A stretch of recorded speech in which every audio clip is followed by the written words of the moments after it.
On the 18th of August, 1965, in a quiet coastal region of Quang Ngai Province, the United States military entered a new phase of the Vietnam War. Until this moment, American involvement had largely centered on advising, supporting, and equipping the Army of the Republic of Vietnam, ARVN. But the Battle of Van Tuong marked something profoundly different. The first major ground confrontation in which U.S. combat troops, specifically the U.S. Marines, directly engaged the forces of the Viet Cong on a significant scale. What many American commanders believed would be a straightforward, overwhelming victory turned, instead, into a sobering lesson that shattered early assumptions about the war ahead. To U.S. military planners, Vietnam appeared at first to be a conflict that technological superiority, mobility, and firepower could decisively control. The United States possessed jet aircraft, helicopters, armored vehicles, naval gunfire, and logistical capabilities unmatched anywhere in the world. In contrast, the Viet Cong were seen as lightly armed guerrillas, poorly equipped and vastly outmatched. The prevailing belief in Washington and Saigon was that once the United States deployed its elite forces into direct combat, the enemy would either flee, collapse, or be swiftly annihilated. Van Tuong was expected to prove exactly that, to demonstrate that American intervention could turn the tide quickly. But this confidence rested on a critical misunderstanding. U.S. leaders assumed the Viet Cong would avoid direct confrontation, especially when faced with overwhelming force. They imagined a war of pursuit, ambushes, and small engagements, not pitched battles where a smaller force would willingly hold its ground. Van Tuong overturned that assumption almost immediately. Instead of withdrawing, the Viet Cong dug in, prepared defensive positions, and chose to meet the Marines head-on. Their decision to stand and fight was itself a strategic message. They were neither intimidated nor unprepared. The battle's significance lies not only in its tactical outcomes, but in what it revealed about the nature of the adversary and the broader reality of the Vietnam War. Van Tuong became a wake-up call, an early indicator that the conflict would not resemble previous American military campaigns. It showed that the enemy was adaptive, determined, and capable of leveraging terrain, mobility, and close-range tactics to neutralize technological advantages. The Marines would discover that helicopters could be targeted, armored vehicles could be stopped, and infantry could be pinned down by forces who fought from invisible positions in villages, hedgerows, and paddy fields. Moreover, Van Tuong carried psychological weight. Prior to this battle, American public discourse often echoed optimism. Political leaders spoke confidently about progress, superiority, and eventual victory. The deployment of U.S. troops was portrayed as a powerful turning point that would rapidly weaken the communist insurgency. Van Tuong challenged that narrative. While official statements would later label the battle a success, the reality on the ground was far more complicated. The Marines held the field, but they failed to achieve their central objective: to destroy the Viet Cong's main force unit operating in the area. The enemy survived, withdrew in good order, and lived to fight another day. In this sense, Van Tuong introduced a theme that would recur throughout the war: the difference between tactical outcomes and strategic results. Holding territory or inflicting casualties did not necessarily equate to achieving meaningful progress. The Viet Cong demonstrated that survival itself could be a form of victory, and that forcing the United States into prolonged, costly engagements was part of a larger strategy.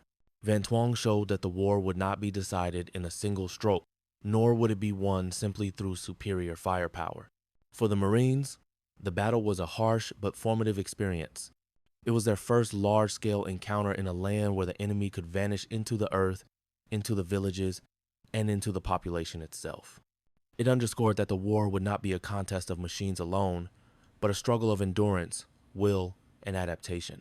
What began as a confident offensive became a reminder that the battlefield belonged not to the strongest army on paper, but to the force that best understood the terrain, the people, and the rhythm of the conflict. In short, the Battle of Van Tuong stands as the moment when the United States first confronted the true character of the Vietnam War, a war that would prove far longer, costlier, and more complex than anyone had predicted. It was a first clash, but also the first warning. Vietnam would not be an easy victory. It would be a test of patience, strategy, and perception, and the outcome would be anything but simple.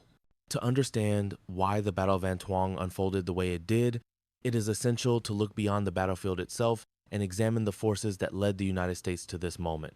By mid-1965, the Vietnam War had entered a dramatic new phase. What had begun as an advisory mission intended to support South Vietnam's struggle against communist insurgency was rapidly becoming a direct American war. Political urgency in Washington, mounting pressure from Saigon, and a deep-seated belief in American military superiority converged to set the stage for the confrontation at Van Tuong. In the months leading up to the battle, the South Vietnamese government was faltering. Political instability had shaken Saigon since the overthrow of President Ngo Dinh Diem in 1963.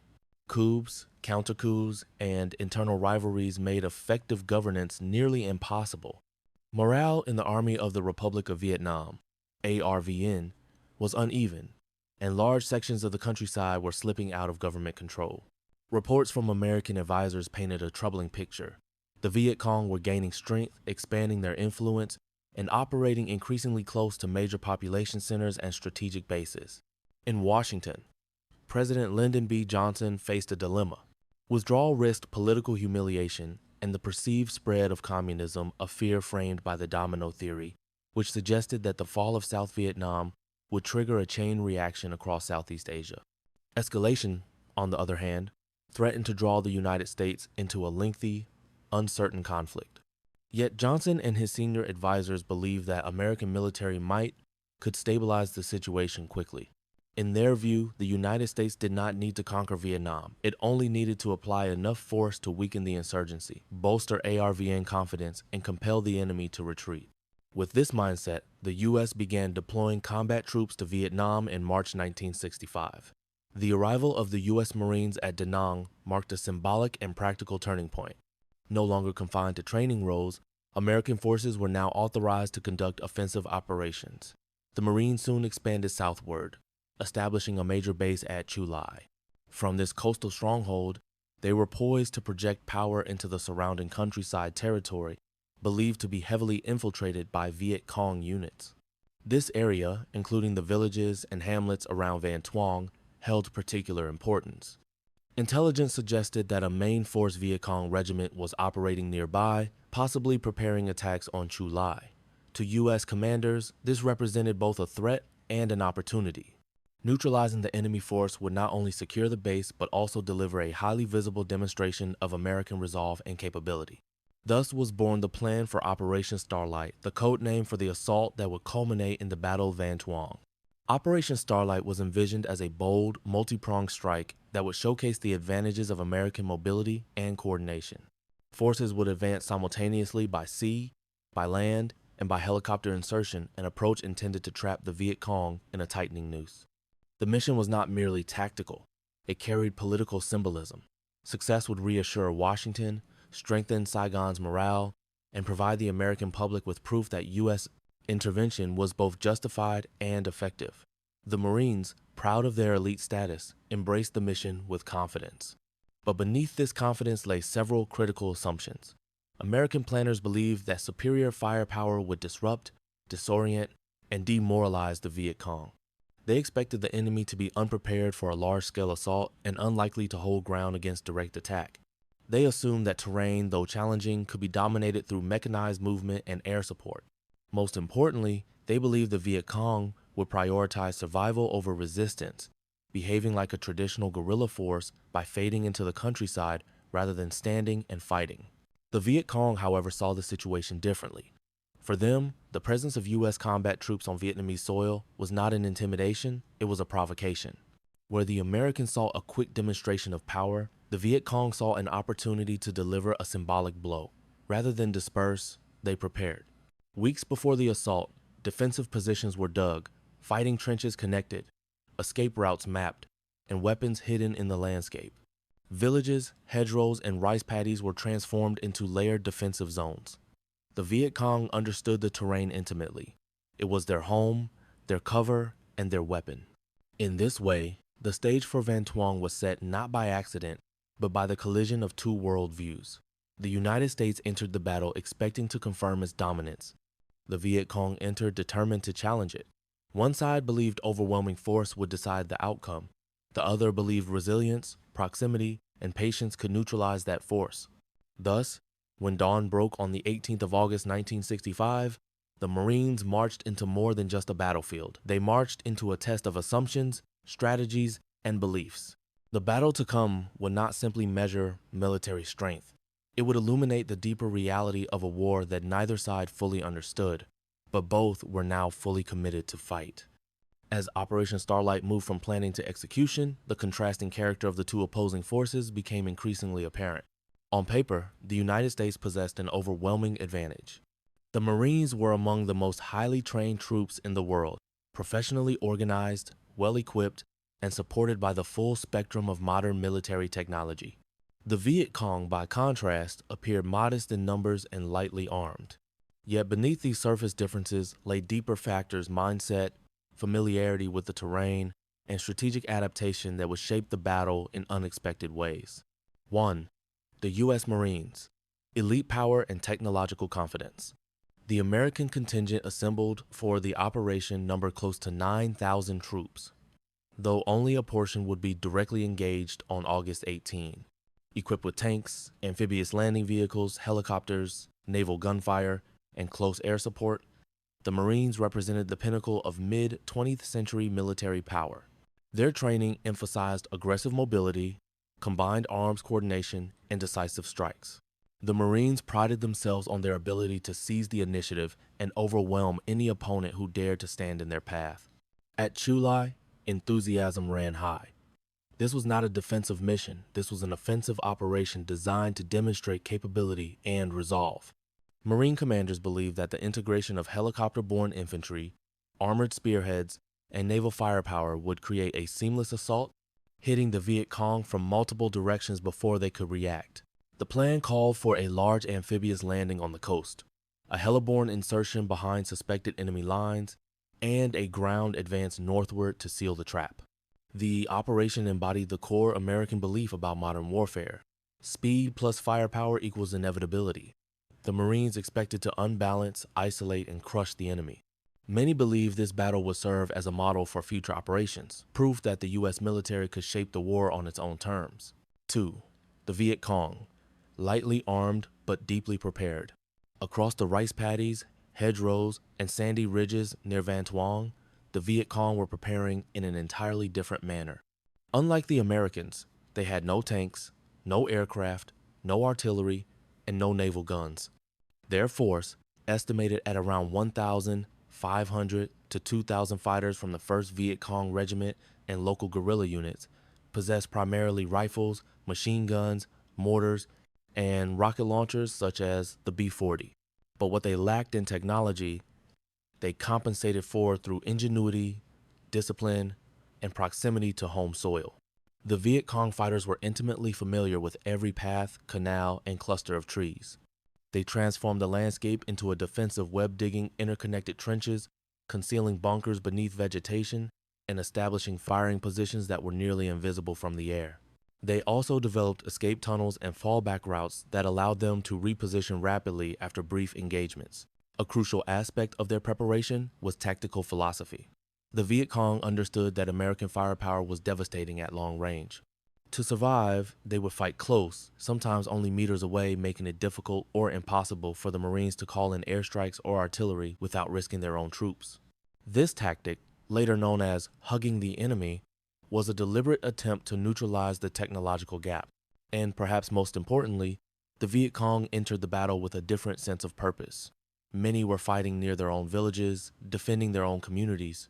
Their motivation was not abstract strategy or geopolitical doctrine. It was personal, rooted in identity, land, and an unwavering commitment to resist foreign intervention. They did not expect to defeat the Marines in a single battle, but they believed they could inflict enough pain, hold their ground long enough, and survive long enough to prove a critical point. America's advantage was not absolute. 3. Two command philosophies on a collision course. The American plan reflected a top-down, highly synchronized command structure. Communications flowed through radios, helicopters, and command ships offshore. Success depended on timing, coordination, and maintaining momentum. If everything went according to plan, the Marines would exert pressure on multiple fronts and collapse the enemy position. The Viet Cong approach was far more decentralized. Small units operated independently, guided by general objectives rather than rigid timetables. Flexibility was key. If a position became untenable, fighters could slip away. If an opportunity emerged, such as an isolated Marine squad or a stalled vehicle, they could launch sudden counterattacks. Their objective was not to hold territory at any cost, but to inflict maximum disruption and survive as a cohesive force. In this contrast lay a profound difference in expectations. The Marines believed the battle would reward coordination and strength. The Viet Cong believed it would reward adaptability and endurance. 4. A battlefield poised for misunderstanding. Both sides were confident, but for very different reasons. The Americans trusted their power. The Viet Cong trusted their preparation. The Marines expected a fleeing enemy. The Viet Cong prepared to stand and fight. The Americans anticipated clarity. The Viet Cong intended to create confusion. As Operation Starlight moved toward launch, neither side fully understood the other. The stage was set for a confrontation that would challenge not only tactics, but assumptions about the very nature of the war itself. When the first Marines stepped ashore and helicopters descended into the fields near Van Tuong, they were not just beginning an attack. They were entering a contest of wills and a lesson that would echo far beyond the coastline of Quang Ngai. At dawn on the 18th of August 1965, the calm shoreline near Van Tuong gave no hint of the violence about to erupt. The sea was quiet, the villages still, and the rice paddies lay beneath a pale morning haze. But just beyond the horizon, ships, helicopters, and armored vehicles were already in motion. Operation Starlight, carefully rehearsed and confidently planned, was about to unfold. For the Marines, this was the moment when strategy would become reality. For the Viet Cong, it was the moment they had quietly prepared for. Eins, a thunderous beginning. The battle opened not with infantry movements, but with the display of overwhelming American firepower.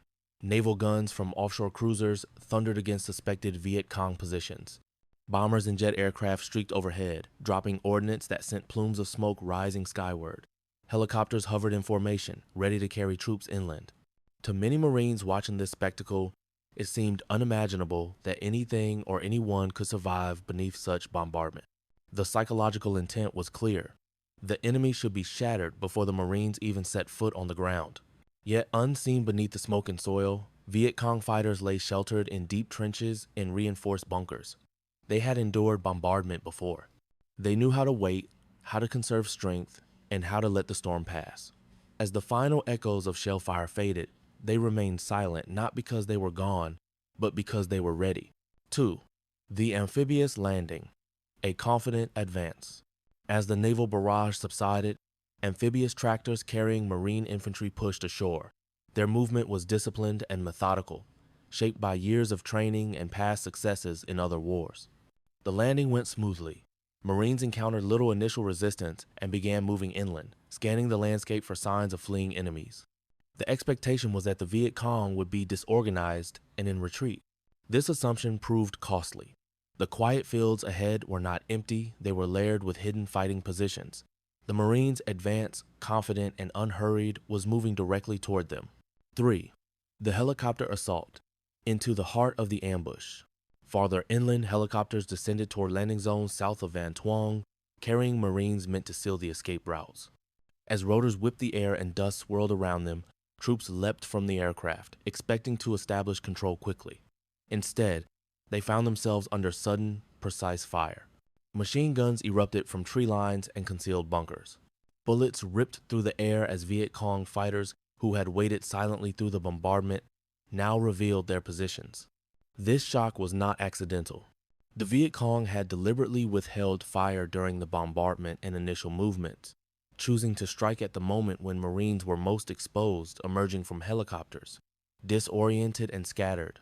What was supposed to be a swift landing turned into a frantic scramble for cover. 4. A battlefield that fought back. As the Marines advanced, they encountered an enemy that did not behave like the guerrilla force they expected. Rather than melting away, the Viet Cong fought fiercely from fortified positions. Trenches snaked beneath the landscape, allowing fighters to pop up, fire, and vanish. Snipers targeted officers and radio operators. Anti-armor weapons struck amphibious vehicles, forcing some to halt or withdraw. The battlefield seemed to shift and strike from multiple directions at once. The Marines quickly realized that air and artillery support so decisive at long range became far less effective at close quarters. The Viet Cong pressed in tight, often fighting at distances so short that calling in supporting fire would endanger the Marines themselves. The tactic was deliberate.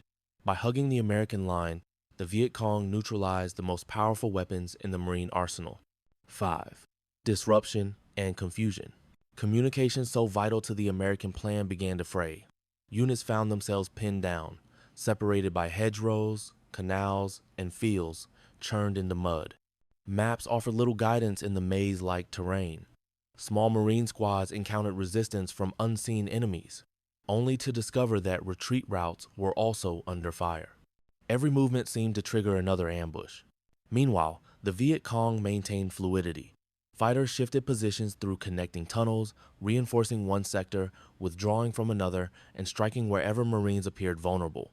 The battlefield belonged to those who understood it, and the Viet Cong had spent months studying every inch. 6. The first realization. By late morning, the mood among Marine commanders shifted. What had seemed like a straightforward offensive was turning into something far more complicated. Casualties were mounting, progress was slow, the enemy was not collapsing. Reports coming in from multiple fronts revealed a pattern. Wherever Marines pushed forward, the Viet Cong resisted fiercely, refused to break, and inflicted steady losses.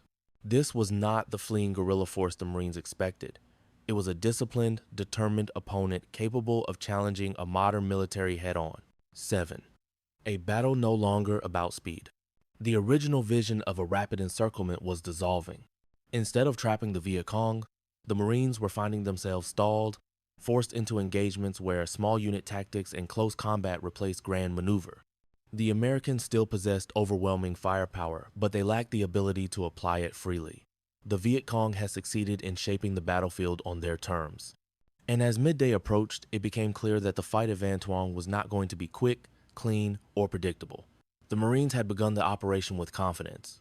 Now, they were beginning to understand the true nature of the war. They had entered a war where the enemy would not simply yield to strength, but would challenge it in ways America had not anticipated. The first clash was over. The real struggle had only just begun. As the sun climbed higher over Van Tuong, the pace of the battle shifted from rapid movement to grinding confrontation.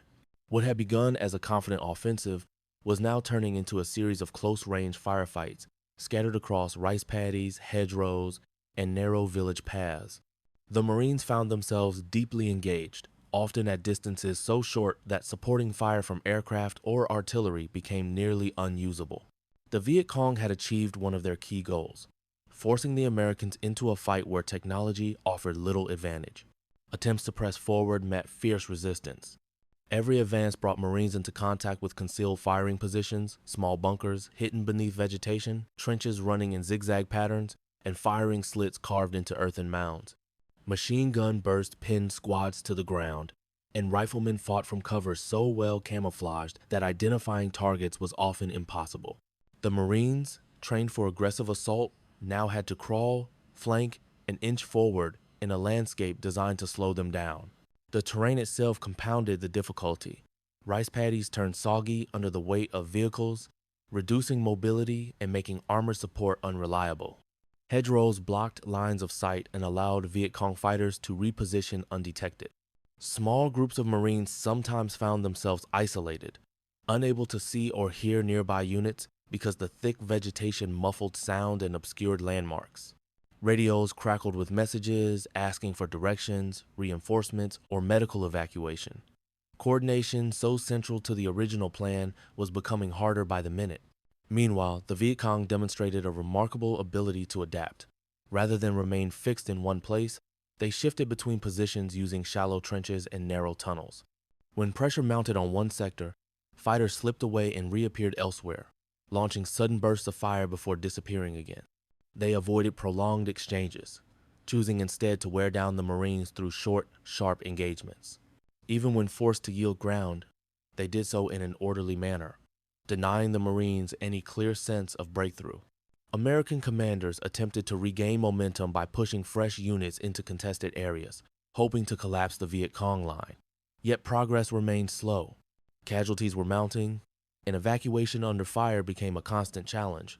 Medics and stretcher teams moved through fields exposed to sniper shots and mortar bursts. Every wounded Marine reminded his comrades that this battle, far from being routine, carried real and unexpected cost. Despite this, morale among the Marines did not collapse. Small unit leaders adapted quickly, using flanking maneuvers, fire and movement tactics, and close cooperation between squads to chip away at enemy resistance. When opportunities appeared, such as a bunker exposed from the side or an abandoned trench, Marines seized them aggressively. Gradually, they began to push the Viet Cong back towards secondary defensive lines. The fighting grew more intense at these points, with both sides trading volleys at painfully close range. Yet even as the Marines advanced, there was a growing realization that the original objective, encircling and destroying the Viet Cong force, was slipping out of reach. The defenders were not collapsing. They were withdrawing in measured steps, preserving units rather than sacrificing them. Their goal was survival, not territorial control. As long as they remained intact, the Americans could not claim a decisive victory. By late afternoon, the battlefield reflected exhaustion on both sides. Smoke drifted across the fields, vehicles lay disabled in muddy paddies, and the sounds of battle came in uneven bursts rather than continuous fire. The Marines held more ground than they had in the morning, but the Viet Cong had not been annihilated. They were still fighting, still slipping away, still inflicting casualties. In this grinding struggle, a deeper truth was beginning to emerge. The battle was no longer about speed or dominance. It had become a test of endurance, one in which the Viet Cong showed they could confront the most advanced military force in the world and refuse to break. The Marines learned that progress would come only at a high cost, and even then, might not yield the results envisioned at the outset. As daylight began to fade, one fact was unmistakable. Van Tuong was not becoming the swift, overwhelming demonstration of American power that commanders had anticipated. Instead, it was revealing the resilience, skill, and determination of an enemy who would not disappear and who intended to shape the war on their own terms.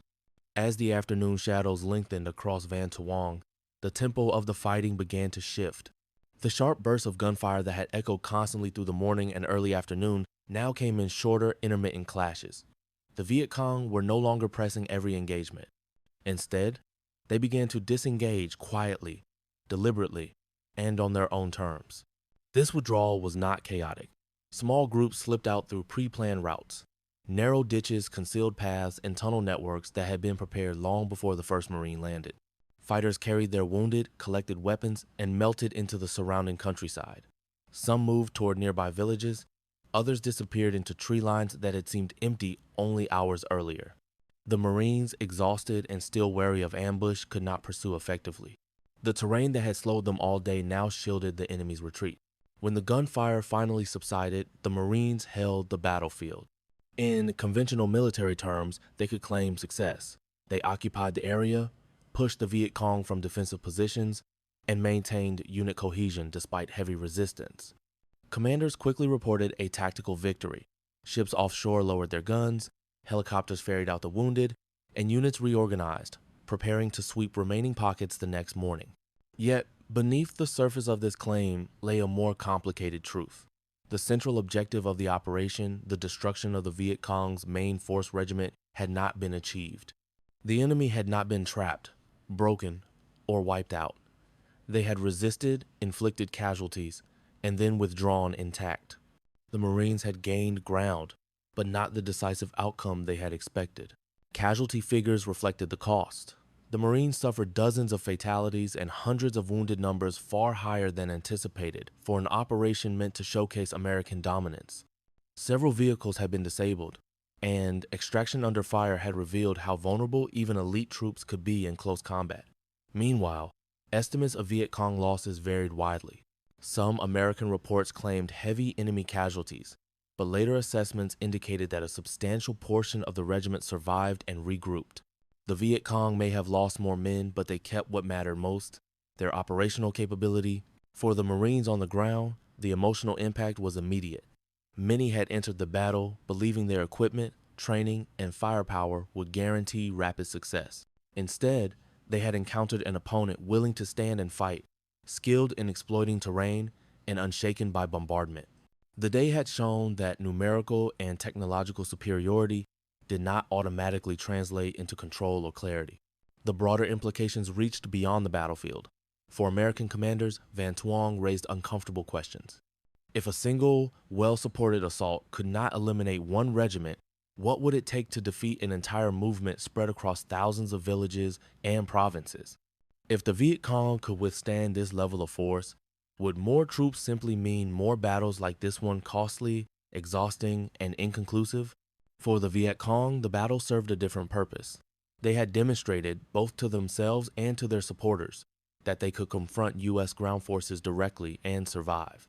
They had proven that close-range tactics, decentralized command, and intimate knowledge of the land could neutralize even the most advanced military power. Their ability to withdraw intact sent a powerful message. The Americans could win ground, but not necessarily the war.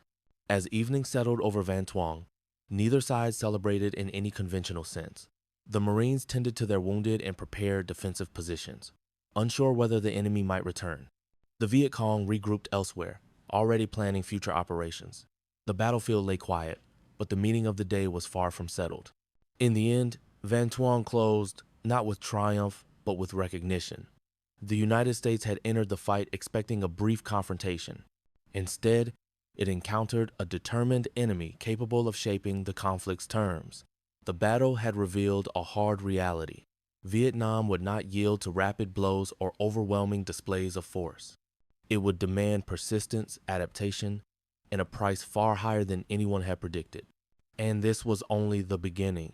In the weeks and months following the Battle of Van Tuong, its consequences began to extend far beyond the small coastal region where the fighting had taken place. The battle did not reshape the map, topple a command structure, or deliver a dramatic shift in territorial control. Yet it quietly marked a deeper turning point, one rooted in perception, expectation, and the emerging reality of a war that was not behaving as the United States had imagined. On the American side, military leaders initially emphasized the tactical outcome. The Marines held the field, the Viet Cong withdrew. Equipment and personnel losses, though painful, were framed as acceptable for a successful assault. Official reports highlighted enemy casualties and described the operation as proof that U.S. combat forces could dominate the battlefield whenever they chose to engage. In briefings and press statements, Van Tuong became a symbol of American strength. But internally, doubts began to surface. Commanders who reviewed after-action reports noticed patterns that could not be ignored. The enemy had stood their ground instead of fleeing. They had inflicted serious losses despite being outgunned. They had neutralized air power by fighting at close range.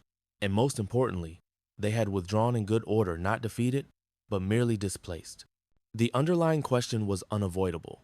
If this was the outcome of a perfectly planned and heavily supported offensive, what would happen in a longer, wider campaign?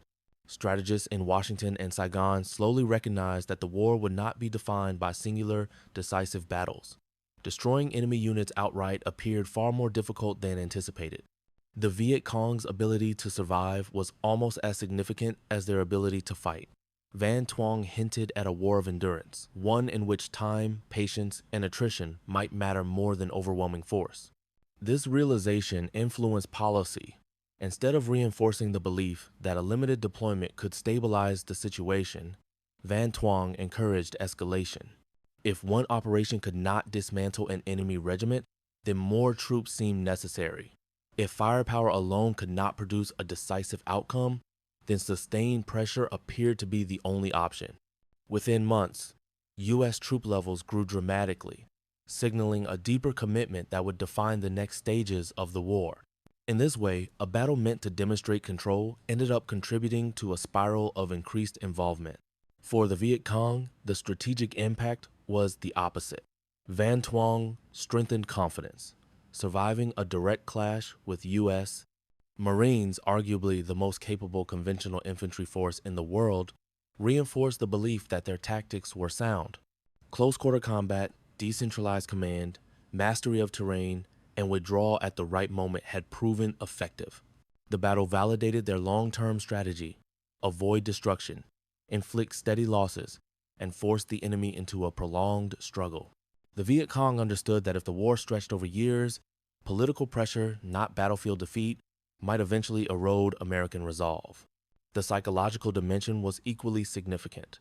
Among South Vietnamese civilians and fighters aligned with the insurgency, news of the battle carried symbolic weight.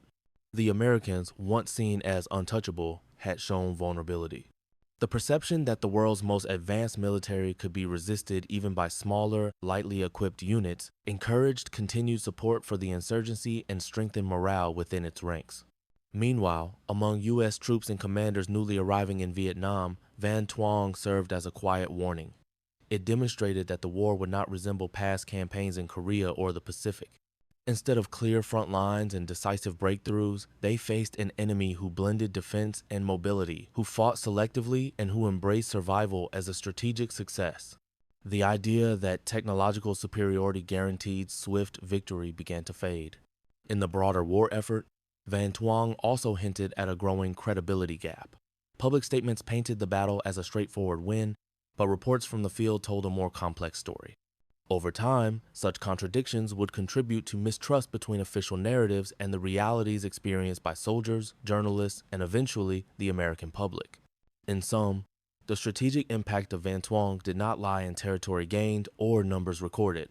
It lay in what the battle revealed, that the Vietnam War would be demanding, prolonged, and resistant to conventional solutions.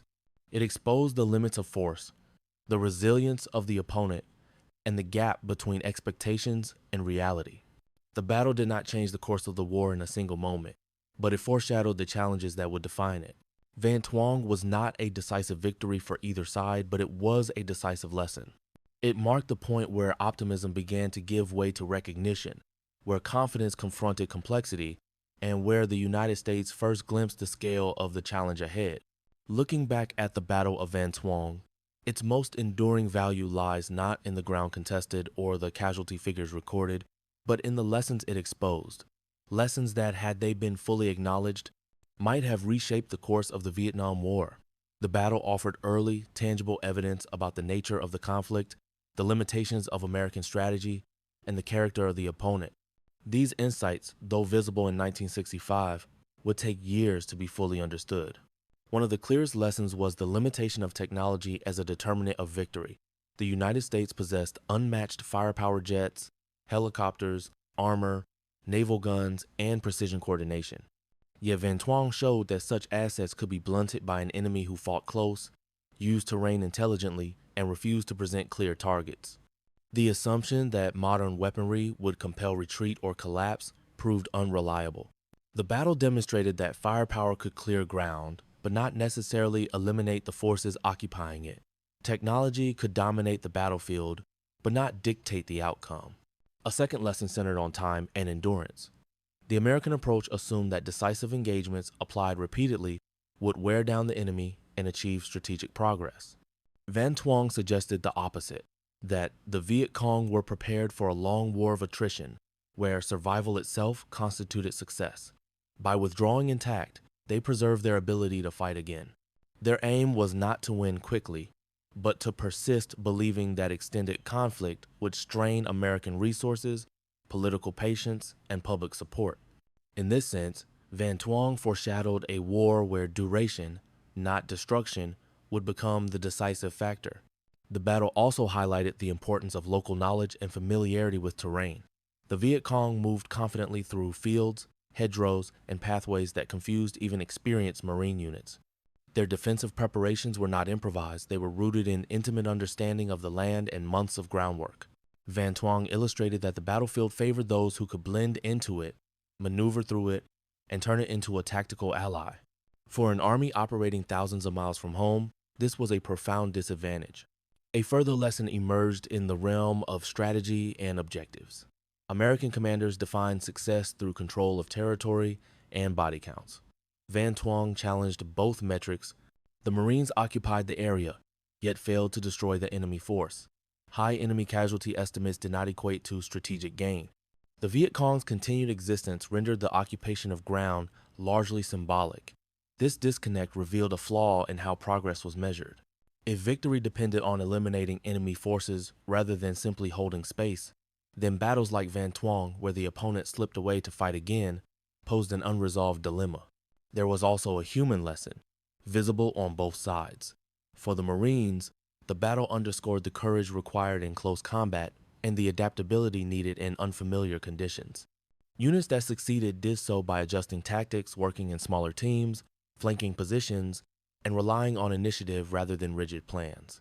For the Viet Cong, Van Tuong reinforced the power of motivation, discipline, and belief. Many were fighting near their own homes, driven by a sense of purpose that compensated for limited equipment. Their resilience showed that morale could be as decisive as any weapon. Finally, Van Tuong offered an early warning about perception. Public declarations painted the battle as a clear victory, while those who studied the details saw a more unsettling picture. This gap between official narrative and battlefield reality hinted at a growing problem, one that would later erode trust between military leadership, policymakers, and the public. Van Tuong suggested that the war's challenges would not only be fought in jungles and villages, but in expectations, communication, and credibility. Taken together, these lessons formed a quiet but powerful message.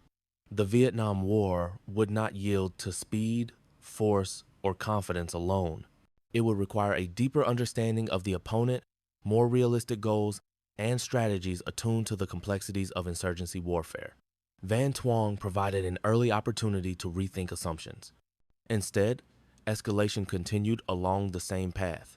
In the end, the battle stands as a reminder that wars are not only shaped by victories, but by insights recognized or ignored.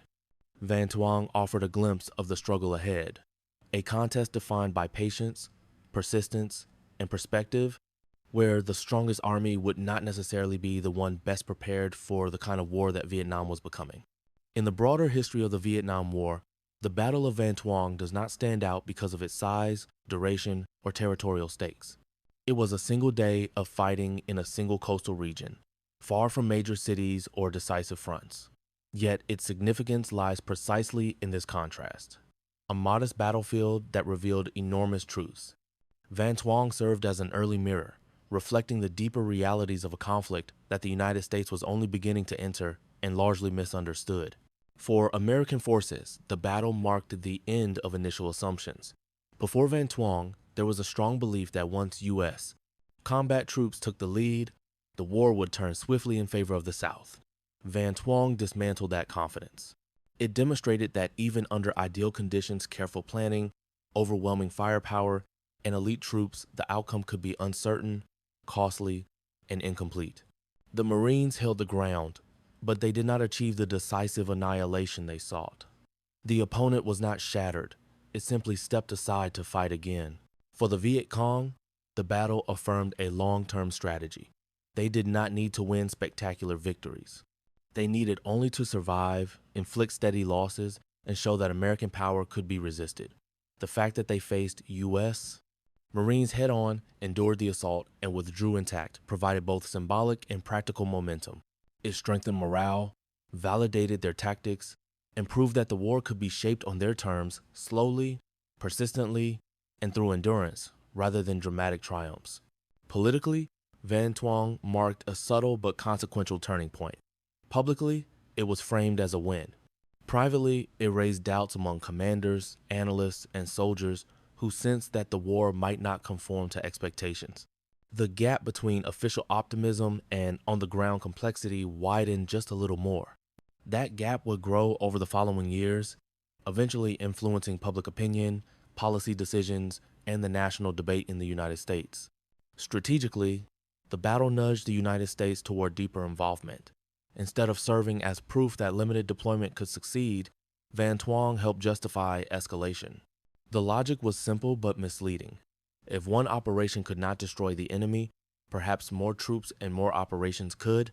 In this way, a battle intended to demonstrate control indirectly contributed to a war that would expand far beyond what many had imagined in 1965. In retrospect, Van Tuong reads almost like a warning, clear, early, and largely unheeded. It revealed that the enemy was resilient.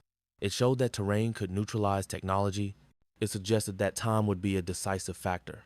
And it hinted that victory would not come from territory held, but from the ability to understand and adapt to a complex, unconventional struggle. The lessons were there from the beginning. Firepower alone could not dictate outcomes. Survival could be a strategic success. Determination could counter technology. A long war favored the side willing to endure it. As history unfolded, these lessons would shape the trajectory of the Vietnam War. They would become evident in later battles, larger campaigns, and national decisions. Van Tuong did not decide the war, but it foreshadowed its character. In the end, the Battle of Van Tuong stands as a quiet but powerful chapter in the story of Vietnam, a moment when the future of the conflict became visible in outline. It showed that the war would not be simple, swift, or predictable. It would be contested inch by inch, year by year, through resolve as much as through force. On that August day in 1965, the United States confronted not just an armed opponent, but a reality it was not fully prepared to face. Van Tuong did not change the course of the war in a single stroke, but it revealed the path ahead. And that path would be long,